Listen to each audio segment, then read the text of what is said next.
Mayong gabi, mayong buntag, mayong udto sa tanan ako nga tigpaminaw. Ini atong tulumanon diskarte sa mga atake. Ini inyong igsoon si Evangelist Romy Serrano.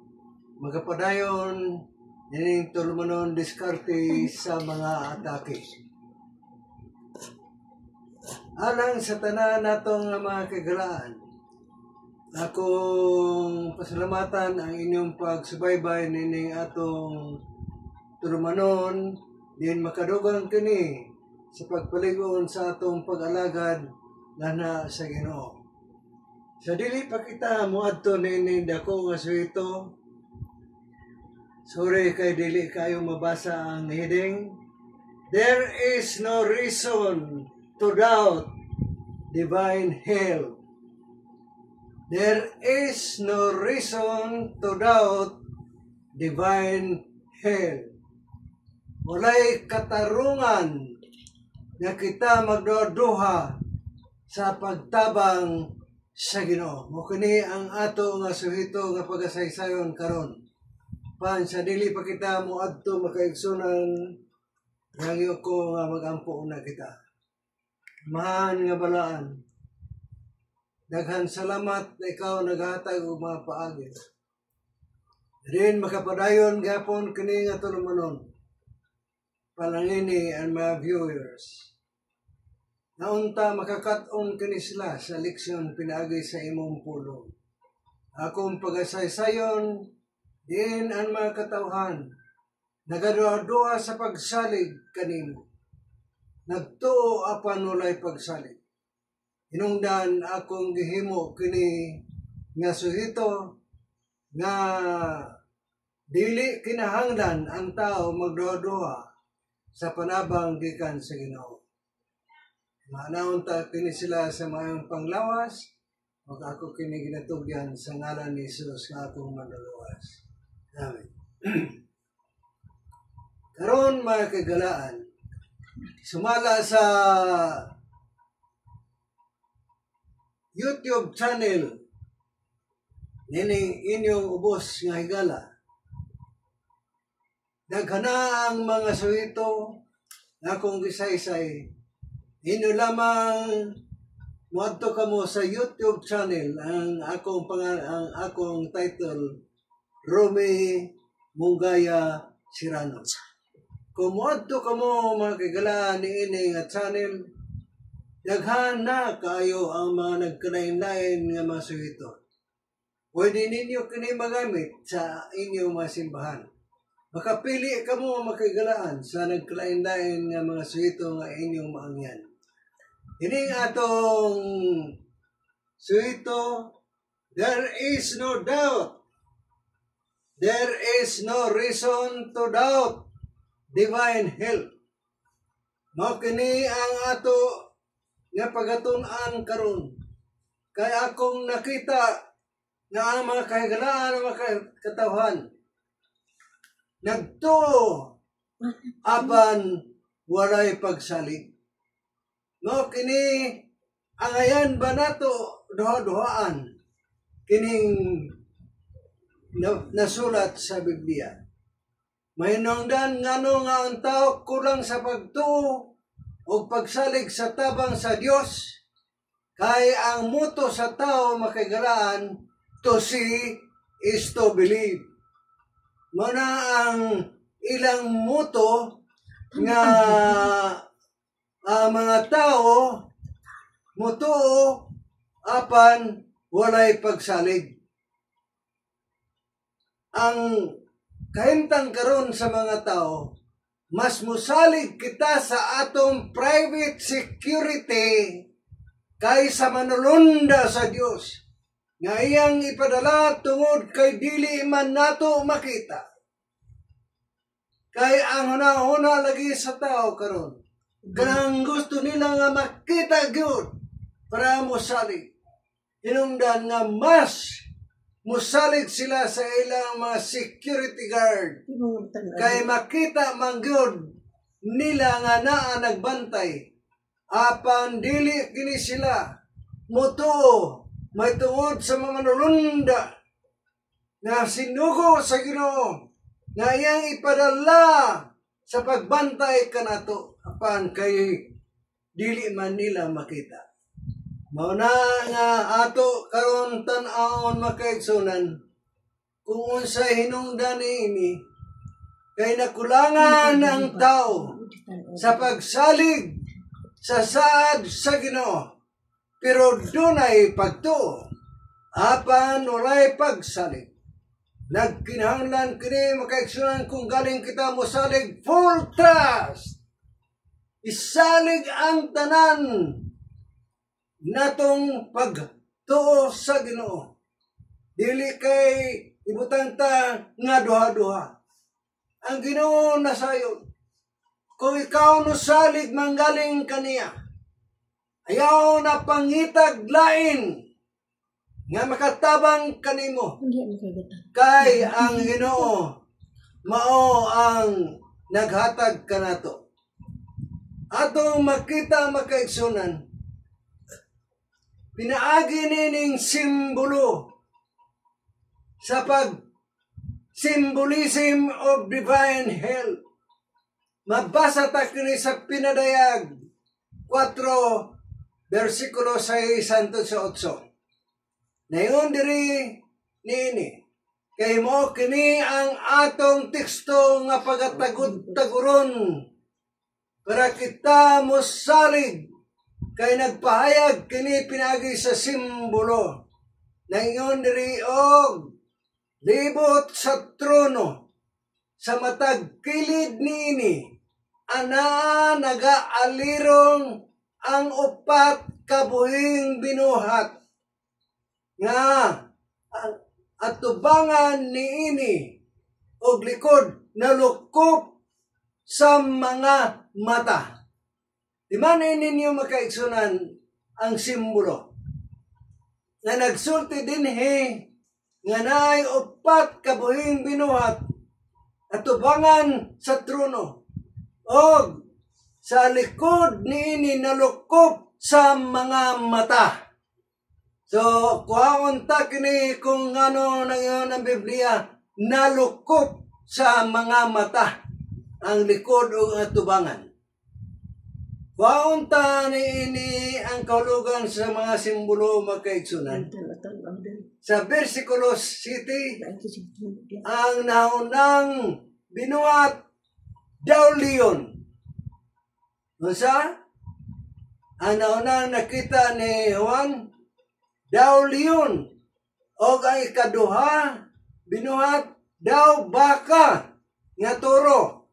Iman nina daw leon o niya ikaduha daw baka nga toro. O ang ikatulo may naong sa tao. O ikapat daw agila. Atong tagsa-tagsahon kini makaigsunan ang kahulugan niining nakita ni Juan Revelador. Ang primero unsa daw leon. Nasayod kita makaigsunan nga ang leon mao ang pinaka bangis nga mananak diha sa kalasangan. King of the forest ang leon. So ato kini ikaplikar makaigsunan na sa tubangan sa mga pagsulay kinahanglan ang kaisog sa mga Kristohanon nga dili kita makagalaan musibog kay gilagway niini nga daw leon. Onya ang sunod daw baka nga toro. Ang baka makaigsunan kung ikaw magdaro mula hutay kining baka kaysa karabaw. Bisan dili ka na maglunang-lunang sa tubig, lapok, apan mo sustenir ang baka sa kainit sa adlaw. Nagsimbolo kini makagalaan nga sa atong pag-alagad kinahanglan atong ibutang ang pag-antos, alantoson, bisan unsa kainit nga pagsulay, ang kinahanglan ang pag-antos nato, sama nining baka nga imong idaro, muagwanta kini sa pagdaro makagalan. Og ang ikatulo na iyon diri may naong sa tao. Og ato masayran nga ang tao makaigsunan. Maayo kini mo hatag og desisyon. Kung atong kumparar kini og ang ika-upat daw agila. Ang agila makaigsunan kusog kini mo mulupat. So ang tabang sa Ginoo makaigsunan ibutang kini sa simbolo sa bersikulo 8. O ang upat ka mabuhing binuhat nga matag usa niini may unom ka mga pako og nalukop sa mga mata ang tibuok libot sa sulod og maadlaw o gabi wala sila'y hunong sa pag-awit nga nagaingon balaan ang Ginoong Dios nga makagagahom sa tanan nga mao ang kagahapon ang karon ug ang umalabot. Una makaigsunan ang masimbolo nga gibutang sa Biblia nga gilabyan lamang sa mga tao. Wala tagi kini og mga kahulugan pag-aplikar sa pagsalig ngadto sa Dios. Kung atong hunaw-hunaon kana nanulukop og mga mata ang tibuok niyang palibot nagpasabot nga walay matago nga binuhatan sa tao. Dayag ang tanan mga binuhatan kay nagsimbolo nga daghan ang mga mata palibot sa iyang likod. Dili makatago ang tao sa pagbuhat og sala. Pwede nato mataguan ang gobyerno. Pwede nato mataguan ang mga military. Pwede ka makaikya sa makatago-tago. Apan atubangan sa Dios, nagsimbolo kini nga nalukop og mata ang likod og atubangan. Nagkahulugan nga dili gyud ka makatago niini makagaan. So ang ato makaigsunan nga aplikasyon sumala sa ato nga natun-an nga ngano nga nalukop og mata sa atubangan og sa likod. Ngano nga nagkalain-lain naong ang ipakita makaigsunan. Mao na nga ang saad sa Ginoo sa pagtabang sa mga tao niya. Dili kini kaduha-duhaan. Kay gipasabot kita nga dili maglangan ang Dios kung kini siya mutabang kanato. Atong nasayran nga dili kita makatago makagalaan. Say magtago-tago kita paghimog sala. Panibaloy nga mga mata nga gibasa nato. Nalukop ang mata sa likod ug atubangan. Nagkahulugan na dili ikaw maka-iskapar sa atubangan sa Ginoo. Og nagsulti dinhi makaigsunan. Nagpasabot nga ang mga mata sa Ginoo na sa trono tungod kay ang Ginoo mo'y magahukom kanato sa dayag og tinago na mabutang ipahayag gayud sa Ginoo. Ato may baluan kanang gisulti sa nga upat ka nagkalain-lain naong nagrepresentar kini sa mga buluhaton sa mga lunda. Ang mga surugon sa Ginoo nga mga manulunda dili kini maglangan kung ikaw magkinahanglan og tabang. dili magkinahanglan makaigsunan, dili maglangan. Ngunang akong gisulti nga gipakita ang leon kay nagsimbolo of bravery and courage. Being the king of the jungle, when you feel this defenseless, with fear, when faced with a difficult situation, the angel can offer you bravery and courage. Kung nakita sa manunda, nga kita naluya, kita na huyang sa pagsalig, ang manulunda mutabang kanimo makaigsunan, mudipinsa kung unsa mga delikado nga mabutang nga may tabo kanato.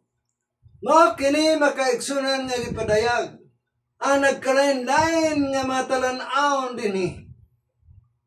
Kay atong kining i-aplikar sa atong pagsalig ngadto sa Ginoo. Nga dili maglangan ang Ginoo sa pagtabang sa iyang makatawhan. O sa atong gibasa lagi, nga ang baka, dili kini siya kapuyon. Mo hinungdan nga kita dili kita magkakapoy, dili kita magkataka.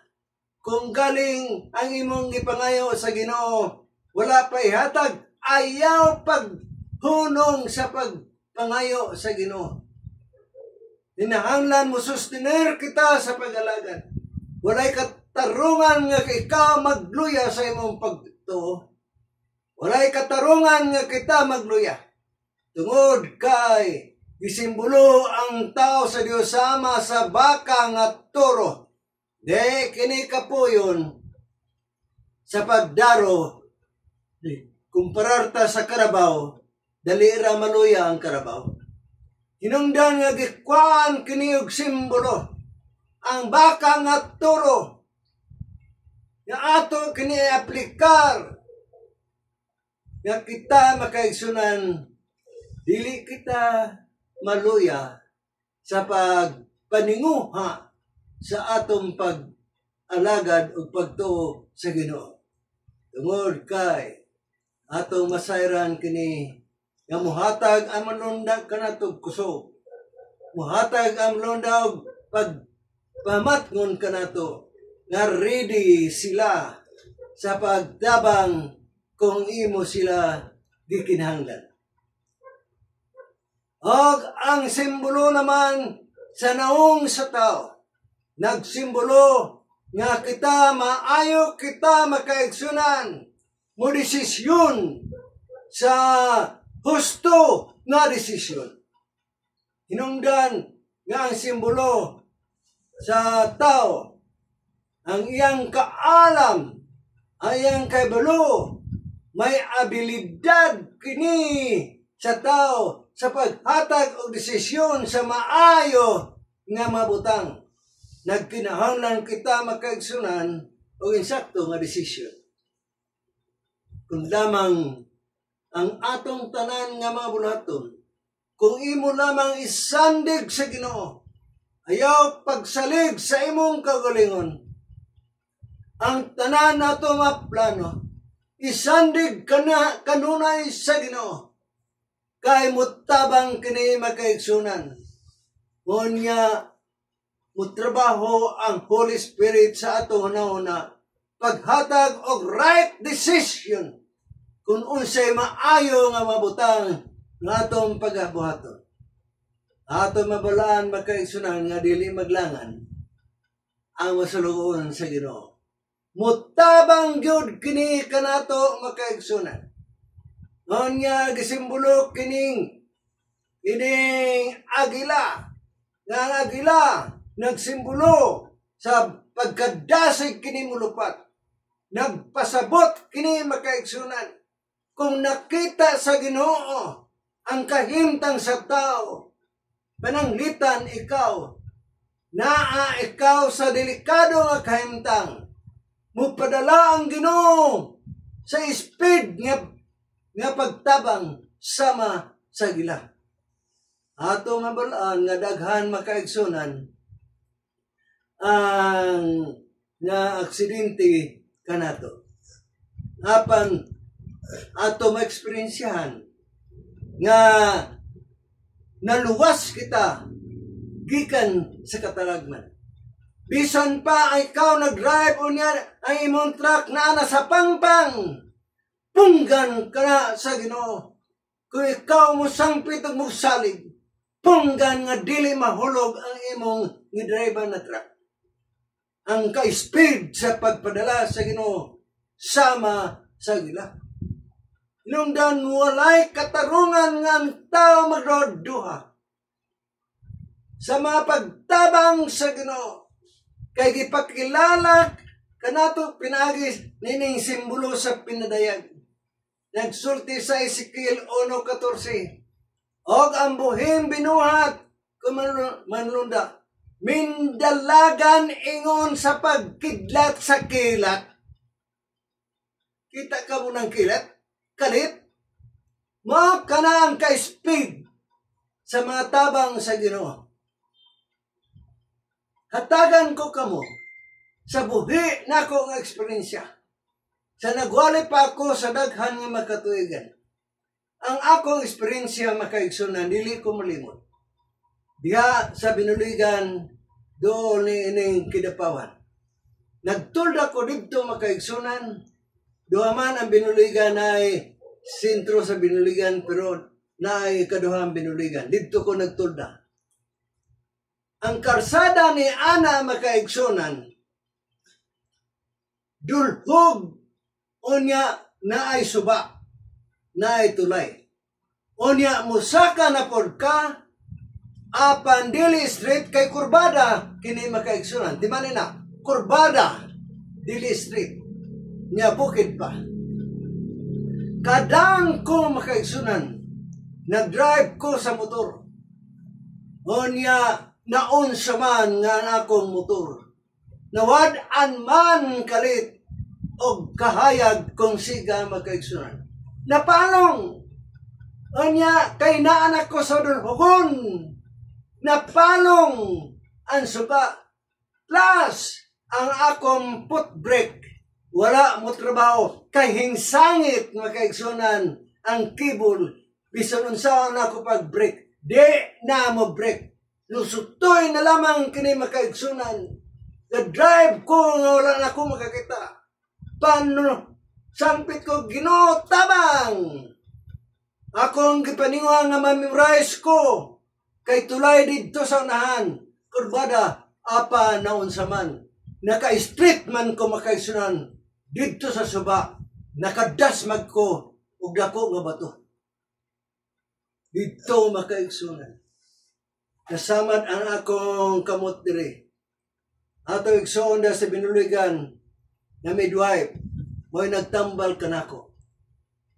Pagkaadlaw nakita ko nga kung wala ang bato makasagang, direkta ko dito sa mga kawayan nga gapnod sa pagbaha na ay matalinis dito makaigsunan. Ang Ginoo nagpugong kanato. Pinagi sa pagbabag sa bato. Nasamtang ang pag-drive ko. Nakasampit ko, Ginoo, tabang. Walay langan makaigsunan. Bisan na aksidente ako na ng gabi na. Apan sa gihapon, gisalbar ang akong kinabuhi. Ezekiel 1:14, og ang buhing binuhat, mindalagan ingon sa pagkidlat sa kilat. Ayaw kamo pag-una-una nga maglangan ang Ginoo sa pagtabang pagpadala sa iyang mga salugoon. Hinungdan nga ang uban kanato, akong gidala kini nga topiko para kita mo salig good mga walay reserba. Salig pagtugyan sa Ginoo. Walay reserba. Kung imo ka na tuuhan makaigsunan, ang Ginoo mo laban ka na to. Pero kung galing ikaw nagduha, ang Ginoo dili sa butabang ka na to. kay nagkinahanglan ang Ginoo tibuok nga kasing-kasing. Ang pulong tibuok walay reserba itugyan sa Ginoo. Pero ba makaigsunan nga kanang istorya ng ang manok ug ang baboy, nagkita kining manok ug ang baboy. Ingon ang baboy, manok, maayo lang ka, kay ang imong agalon, itlog lang ang kwaon. Pero ako, ihawon good ako sa akong amo. Totally makaigsunan gihalad sa baboy ang iyang lawas. Pero ang manok, maayo lang, kay itlog lang ang gihatag sa iyang amo. Makana ang gikinahanglan sa Ginoo nga tibuok nga kasing-kasing ang atong pagtugyan sa Ginoo pagsalig. Walay katarungan nga ang tao magduha. Walay katarungan nga ang tao magduha sa Dios na nagbuhat sa langit ug sa yuta. Na nagsaad kanato nga kita pagabantayan niya. Gawas kung ang imong pagtuo walay pagsalig kundili nabahin na ang atong hanona. Nagkinahanglan gayon makaigsunan. Nabisan pa dili makita ang kamot nga nagprotektar kanato sa atong kinabuhi. Apan ni baloi makagalaan na ang Dios pinaagi sa mga malunda. Magahatag kanato mapagkaon kabsan kita dili kita makabsan. Lamang kung kita nagsalig, hatagan kita sa Ginoo sa nagkanandain nga magpaagi. There is no reason to doubt divine help. Mo kini makaigsunan ang gusto nako ipasabot kanini. Kung kita mosalig man sa Ginoo, salig lang pag moabot ang persecution. Kay kita nasayod man, nataliabot na ang persecution sa Seventh-day Adventist. Pag-abot sa nasyonal sa nilo, mo kini ang kapait nato makaigsunan. Kung imo bang isurrender ang imong kinabuhi, nang marka sa mananap nga mapintas, para ikaw makapalit o makabaligya, pamarka na lamang ikaw. Alang sa mga pioneer nga mga katuhan sa Diyos, patay. Total, kung mapatay kita nga naa sa Ginoo, mabalik ang Ginoo, banhon kita. Pareho kang Daniel. Isugba si Shadrach, Meshach ug Abednego. Ingon nila Shadrach ug Abednego, ang among Dios magaluwas kanamo gikan sa hodno. Apaan kung galing dili man kami luwason, dili kami musimba sa larawan ni Hari Nabucodonosor. Mao kanang kaisog nato makaigsunan ay ang Dios magalaban man kanato. Atong ibaluan nga ang tanan mabutang naara sa ato makaigsunan. Ayaw paglangan, ayaw pagduha-duha, kay ang tabang sa Ginoo sama sa agila na paspas kayo mutabang ang Ginoo. Mo lamang ang akong handom nga atong itugyan ang atong kinabuhi makaigsunan. Dili kay partial na pagtugyan, kundi ang tibuok natong kinabuhi, tibuok natong pagsalig. Kanang walay reserba nga pagsalig. Galing kita makaigsunan nagsalig pero partial. Muna nga usahay ang Ginoo dili matiman sa ato. Ato mabalaan makaigsunan ang pasalig sa Ginoo nga there is no reason to doubt divine help. Ako'y pananaot, makatabang unta kini alang kanato na dili lamang kay kita hingtuo, kundi nagsalig. Nagsalig kita makaigsunan para ba kita na kalibutan Dios. Nagdupa kita. Sa ang pagtabang sa Ginoo sa imo, na namay imong gisaligan na lain. Muna ang atong kinaiya karon samtang kita nagapaabot, hindi ko nga kasagitan. fully trust ang ato. Kung hatagan kitag pagkaon o dili, salig lang.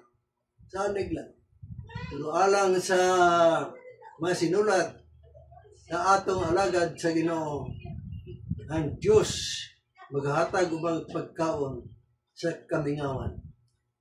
Ya kita nga mandalagan apan baluin ninyo si Elias. Ipadalhan sa uwak o pagkaon. Buntag udto hapon. Mabalik ka na nga pasalig sa Ginoo. Salamat sa inyong pagpaminaw o mag-ampok kita makaisanan. Dagan salamat, Ginoong Diyos. Dini masimbolo nga imong ipakita ka na mo. Walay katarungan nga dili kami musalig.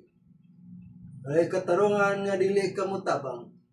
Tungod kay imong ipakita ka na mo karon. Ang kasiguruhan sa imong tabang nga abot alang ka na mo. Lamang ang pagduha sa tao. Tabay kami sa pagligon sa among pag-alagad diha kanimo. Ang nagapaminaw nimo magkanakan. Ihatag kanila ang pagsalig ug pagtuo diha kanimo. Amo kini ginipangayo sa ngalan ni Jesus na akong manluwas.